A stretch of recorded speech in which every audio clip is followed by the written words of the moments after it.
केन्दुझर जिल्लारे लगाण वर्षा जोगु विभिन्न जातीय राजपथ कड़े थिबा पहाड़रू माटी और पत्थर अतड़ा खसी रास्ता अवरोध हेबा सह यातायात व्याहत हेउछि।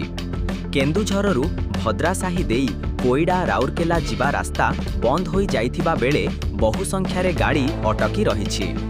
पवित्र श्रावण मासर शेष सोमवार रे बिहार माधेपुरा जिल्लार सिंहेश्वर मंदिर रे दलाचकटा घटी अनेक भक्त आहत होइछन्ति। एहा परे सृष्टि होइथिबा विशृंखला मध्यरे प्रशासन परिस्थिति को परिचालना करिबा एवं भीड़ को नियंत्रण करिबा पई पदक्षेप नेइथिला।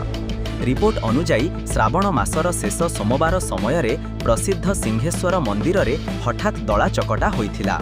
भक्तंक विशाल समागम जोगु एक भयालु परिस्थिति सृष्टि होइथिला। दलाचकटारे अनेक भक्त आहत होइथिबा जणा पड़िछि। वर्तमान पेट्रोल दर स्थान विशेष रे 110 टंकारे पहुंचिलाणी। दर बढ़िबा सहित चाहिदा मध्य दिनकु दिन वृद्धि पाइबारे लागिछि। एनेई वरिष्ठ नागरिक तथा भारतीय स्टेट बैंक ऑफ इंडियार अवसर प्राप्त अधिकारी भवानी शंकर राय सूचना देइछन्ति। 1963 रे पेट्रोल दर को नेई एक पुराना रसीद मध्य प्रदान करिछन्ति।